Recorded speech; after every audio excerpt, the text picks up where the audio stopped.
그 9시부터 정오 이르는 12시까지 3시간 동안 예수님이 십자가 위에서 하신 말씀은 3가지 말씀입니다. 우리가 그동안 본 대로 저들의 죄를 사하여 주옵소서, 내가 나와 함께 낙원에 있으리라, 그 다음에 여자여 보소서 아들이니이다 하는 이 3마디 말씀을 오전 9시부터 12시 사이에 십자가에서 하신 말씀입니다. 그리고 이 말씀을 마치시고 12시가 되었을 때, 정오가 되었을 때 오늘 본문에 보는 대로 태양이 빛을 잃고 칠흑 같은 어두움이 계속되었다, 시작되었다라고 말씀을 합니다. 오늘 45절에 보면 제6시로부터 온 땅에 어둠이 임하여 제9시까지 계속되더니, 이런 말씀을 기록하고 있는 것을 보게 됩니다.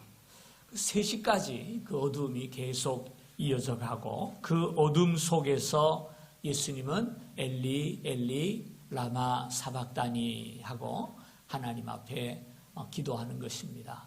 6시는 히브리 시간으로 6시고 우리 시간으로 바꾸면 12시입니다. 6시간을 더하면 우리 시간과 같은 시간입니다. 예수님께서 십자가에 못 박히시는 그 시간에 왜 이런 어두움이 온 세상에 임했을까?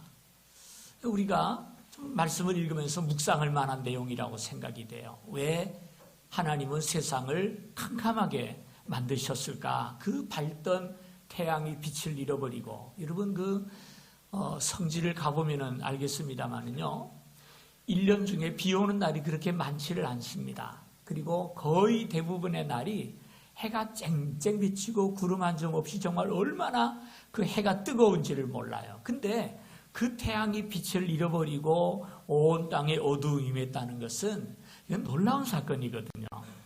예수님은 십자가에 못 박혀 죽으시면서 하나님 앞에 버림받으셨고, 그로 인해서 온 땅이 빛을 잃어버린 것입니다. 하나님께서 왜 세상이 이처럼 어둡게 만드셨느냐? 한 3가지 이유를 우리가 발견할 수 있는데요. 첫째는 예수님을 십자가에 못 박은 일이 얼마나 잘못된 것인가. 예수님이 죄가 없는 분이었는데 그분을 십자가에 못 박은 일이 확실하게 잘못된 일이라는 사실을 선포하시는 행위가 바로 온 땅에 어둠을 내리신 일이에요. 역사상 이 세상에 이처럼 어둠이 임했던 적이 또 한 번 더 있죠. 언제입니까? 출애굽 당시에 애굽 땅에 온 땅에 흑암이 임합니다. 그것이 9번째 재앙입니다. 9번째 재앙. 바로가 이스라엘을 보내지 아니하고 여전히 종으로 부리려고 할 때 하나님께서 10가지 재앙으로 치시는데 제일 뒷부분에 있는 9번째 재앙이 흑암의 재앙이에요. 온 땅에 어둠이 임하여서 더듬으면서 다녀야 할 만큼 어두웠다, 이렇게 말을 했거든요. 왜 그렇습니까? 바로에게 깨달으라는 거예요. 내가 지금 잘못하고 있다라는 것이죠. 이스라엘을 잡아두는 일이 얼마나 하나님 앞에 큰 죄인지를 알게 하시려고 온 땅에 흑암이 임하도록 하나님께서 애굽 땅에 흑암을 내리신 것입니다. 우리 예수님도 아무런 죄가 없는 순결한 분이셨어요. 그러나 제사장들은 고발을 하고 백성들은 십자가에 못 박으라고 소리 질렀고, 빌라도는 예수님이 죄 없는 줄 알면서도 손을 씻으면서 예수님을 사형의 자리에 내어주었어요. 이 모든 일들이 얼마나 잘못되었는지, 이것이 분명히 하나님 앞에 죄악이라는 사실을 그들에게 알게 하시려고 이 땅에 흑암으로 심판하신 사건입니다. 그러므로 온 땅에 흑암이 임한 이 사건이야말로 예수님을 십자가에 못 박는 사건이 얼마나 잘못되고 악행이었나 하는 것을 이 땅에 선포하는 사건이죠.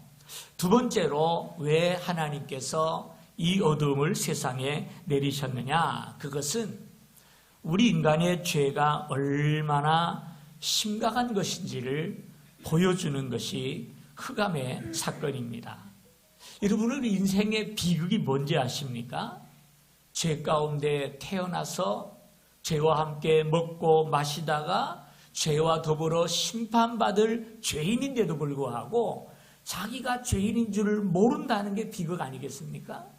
예? 자기가 죄인인 줄을 모르고 하나님을 찾지 않고 제 마음대로 잘 살겠다고 하는 것이, 그것을 성경에서는 죄라고 말을 합니다. 죄가 뭡니까? 창조주 하나님을 떠나는 것이 죄라는 거예요. 예? 하나님의 영광을 위해 지음받은 우리 인생들이 하나님 앞에 예배하지 아니하고 하나님을 위해 살지 아니하고 자신을 위해 살려고 하는 마음, 그게 바로 죄라고 성경은 말씀을 합니다. 하나님의 뜻을 발견하고 그 뜻을 이루기 위해 살아야 할 우리 인생이 자기 뜻과 자기 얼굴과 자기 욕심을 성취하려고 동분서주 뛰어다니는 것, 이것이 바로 죄라는 거예요. 여기서 죄가 시작이 되고 인생의 모든 죄악의 행위들은 여기서 출발이 되는 거예요. 여기서. 그래서 우리가 하나님 앞으로 바로 돌아와서 하나님의 영광을 위한 삶, 하나님 앞에 예배하는 삶이 바르게 회복이 되면 그 나머지 악행들은 우리를 떠나게 될 줄로 믿으시기를 바랍니다. 중요한 것은 우리가 하나님을 떠났기 때문에 죄인이 되었고, 죄인이 되었기에 이러한 삶을 우리가 살아가고 있는 것입니다. 그래서 예레미야서 17장 9절에 보니까 만물보다 거짓되고 심히 부패한 것이 인생의 마음이라, 이렇게 말씀을 합니다. 내가 나를 볼 때는 거룩해 보이고 내가 나를 볼 때는 깨끗해 보이지만 하나님의 말씀의 거울 앞에 서서 나를 진정으로 들여다보면 온 세상 만물보다 거짓되고 심히 부패한 것이 나라는 사실을 발견할 수밖에 없지 않겠습니까?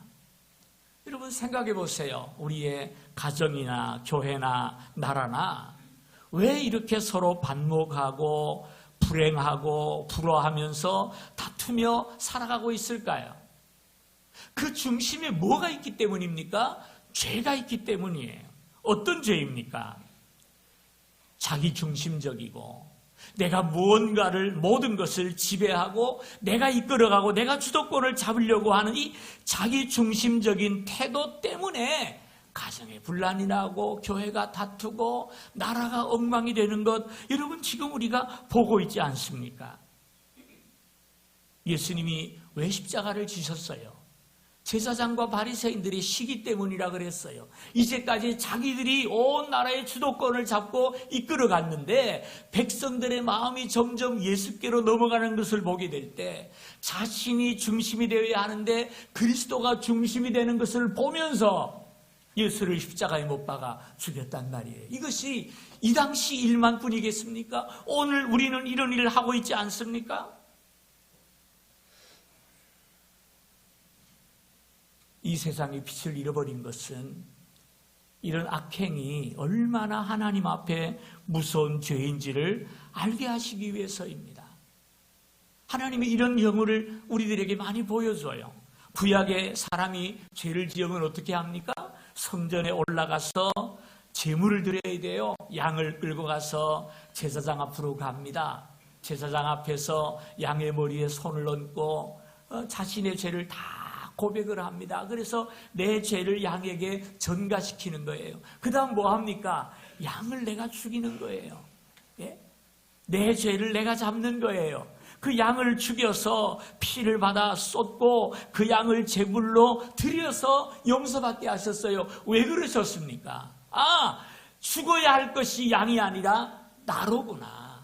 내가 죄인이고 내가 죽어야 하는데 양이 대신 죽는구나. 피 흘려 죽는구나. 죄가 이렇게 무섭구나. 그것을 우리에게 알게 하시려고 하나님은 제사제도를 그들에게 주신 것 아니겠습니까? 오늘 본문은 하나님께서 당신의 아들 예수 그리스도를 십자가에 못 박아 죽이시면서 죄가 얼마나 무서운지, 죄의 결과가 얼마나 참혹한지를 우리에게 보여주시는 거예요. 그래도 깨닫지 못하는 백성, 그래도 모르고 그 주님을 조롱하고 비난하고 침뱉는 저들에게 하나님이 죄악의 두려움을 알게 하시려고 세상이 빛을 잃어버리고 온 땅이 어두워지는 그 심판을 그들에게 내리신 거예요.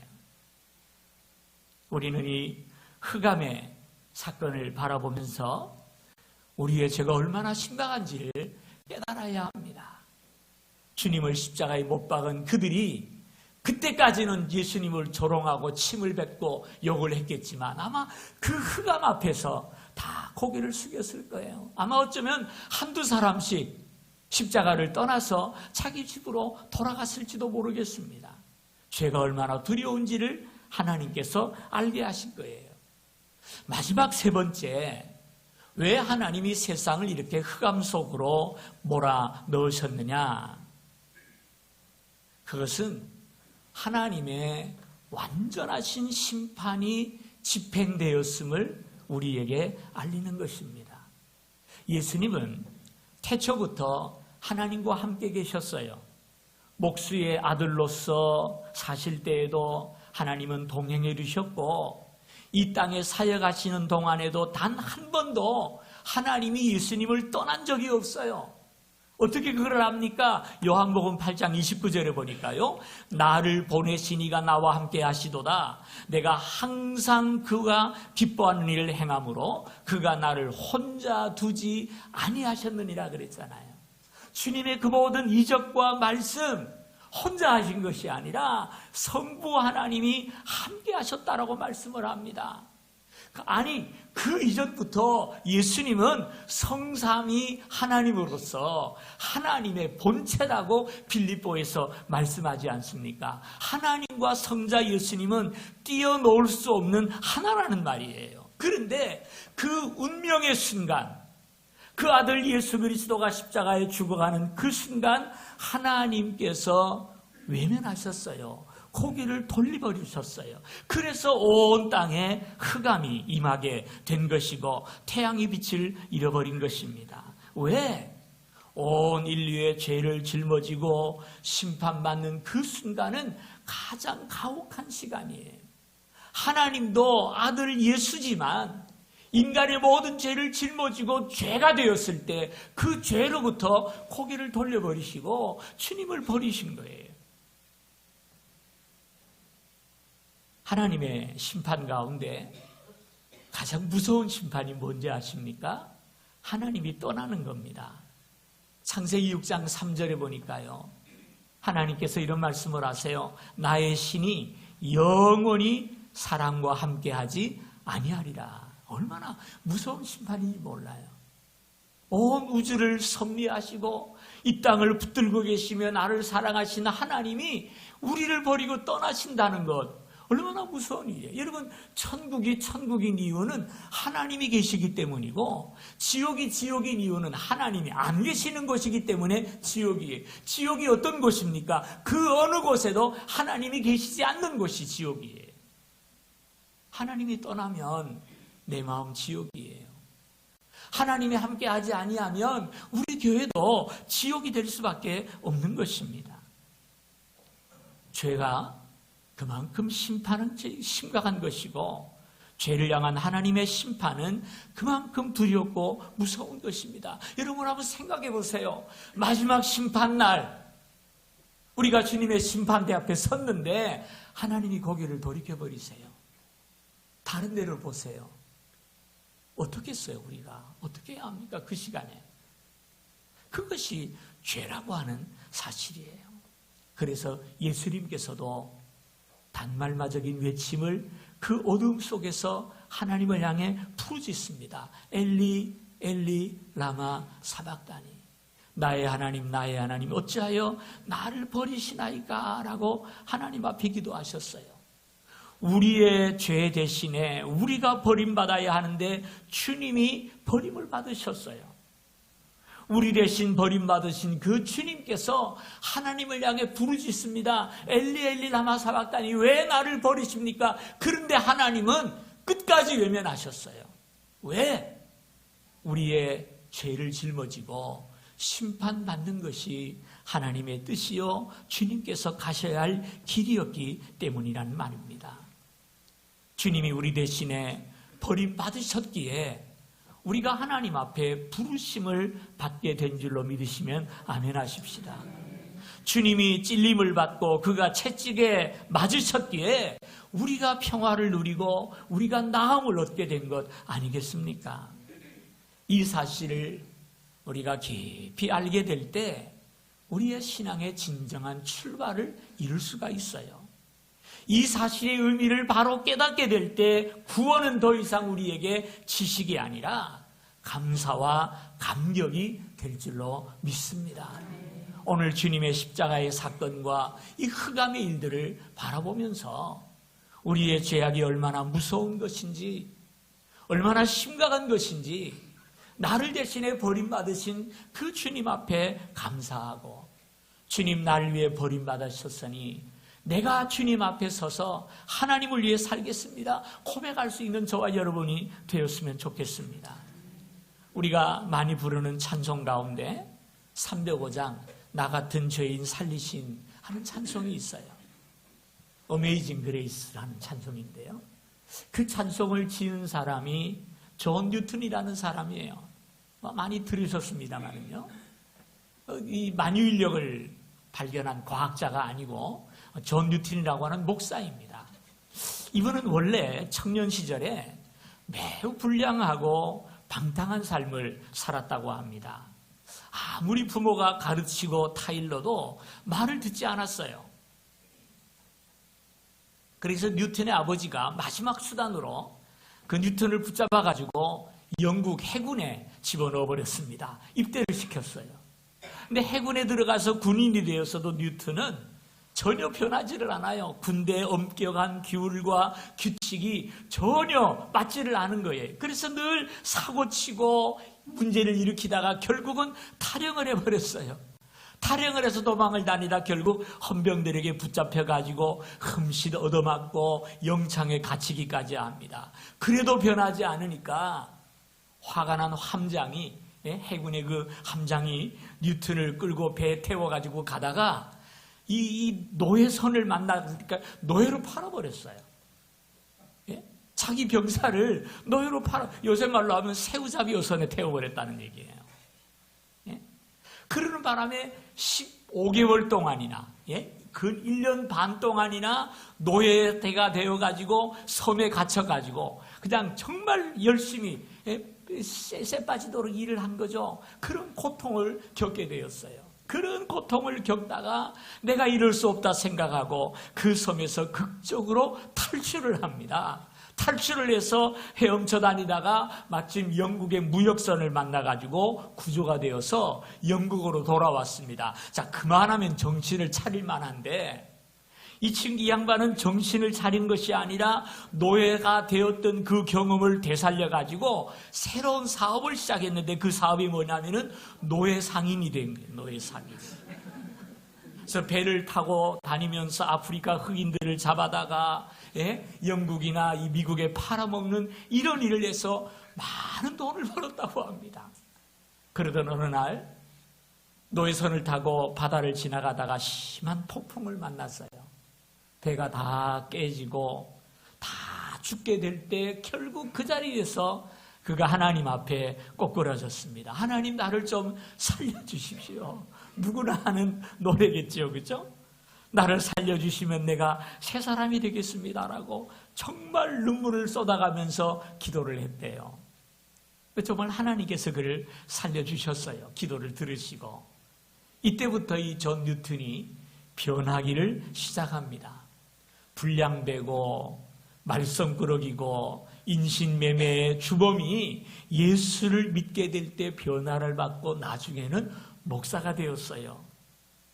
이 뉴턴 목사님은요, 항상 이런 말을 많이 했다고 합니다. 내가 다른 것은 다 잊어버린다 할지라도 이 한 가지만은 결코 잊어버릴 수가 없습니다. 그것은 내가 과거에 너무나 큰 죄인이었다는 것과 그럼에도 불구하고 예수님은 나의 구세주가 되시고 나를 구원하셨다는 사실입니다. 이 고백을 늘 하면서 자신의 과거를 잊어버리지 아니하고 기억하면서 복음을 위해 살았던 거예요. 이분은 설교하면서 이런 말을 종종 했다고 그래요. 여러분이 나중에 천국을 가게 되면 3가지 사실 때문에 엄청나게 놀랄 겁니다. 그 3가지 사실이 뭐냐? 첫째는 당연히 왔으리라고 생각하는 분이 안 보여서 놀랄 것입니다. 예, 우리 교회도 다 가실 것 같은데 가면 안 보이는 분이 계시대요. 참 두려운 일입니다. 그런 일이 없기를 바랍니다. 그 다음에 또 한 가지 놀라운 일은 저 사람은 절대 천당 못 갈 거야 하는 사람이 거기 와 있기 때문에 놀랄 것입니다. 그런 얘기를 했대요. 다음 3번째 마지막으로 놀랄 것은 나 같은 죄인이 천국에 있는 것을 보게 될 때 놀랄 겁니다. 그런 얘기를 했대요. 이 뉴턴은 회개하고 새 사람 되고 목사가 되어서도 자신이 얼마나 죄인이었는지를 잊지 않았어요. 자신을 구원하신 하나님의 은혜를 잊지 않고 살았습니다. 그래서 그 마음을 가지고 지은 찬송가가 305장이에요. 나 같은 죄인 살리신 주 은혜 놀라와 잃었던 생명 찾았고 광명을 얻었네. 흑암 가운데 살아가던 자신의 삶을 건지시고 광명으로 인도하신 하나님을 찬양합니다. 이제껏 내가 산 것도 주님의 은혜라. 또 나를 장차 본향에 인도해 줄 분도 하나님이십니다. 라고 그 찬송가 가사가 있어요. 우리 찬송 같이 한번 불러보시고 기도했으면 좋겠네요. 305장 찬송입니다. 한번 불러보십시다.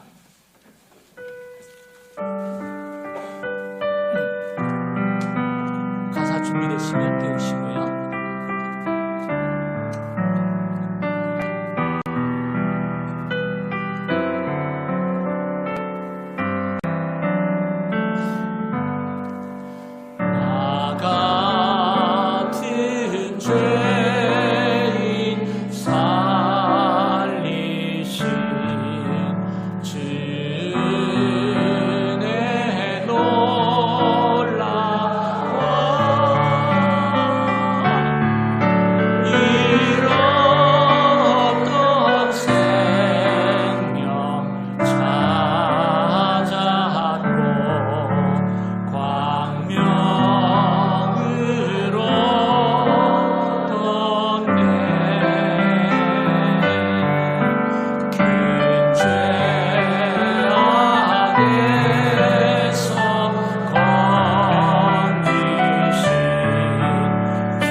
기도하면서 주님의 십자가를 기억하십시다.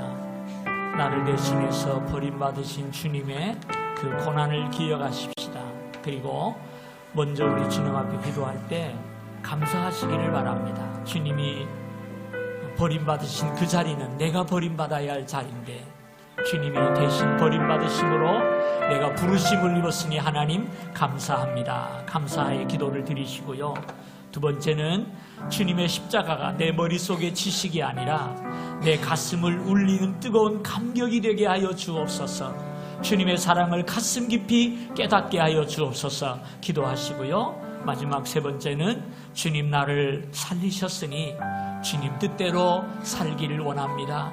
주 뜻대로 살게 하여 주옵소서. 우리 하나님 앞에 같이 통성으로 기도하시다가 여러분 가지고 오신 제목을 놓고 기도하시고 돌아갑니다. 우리 다 함께 주여 간절히 외치고 하나님 앞에 감사하시고 십자가가 나에게 감격이 되게 하여 주옵소서. 주 뜻대로 살기를 소망합니다. 주여 인도하여 주옵소서. 간절한 마음으로 통성으로 기도하겠습니다. 주여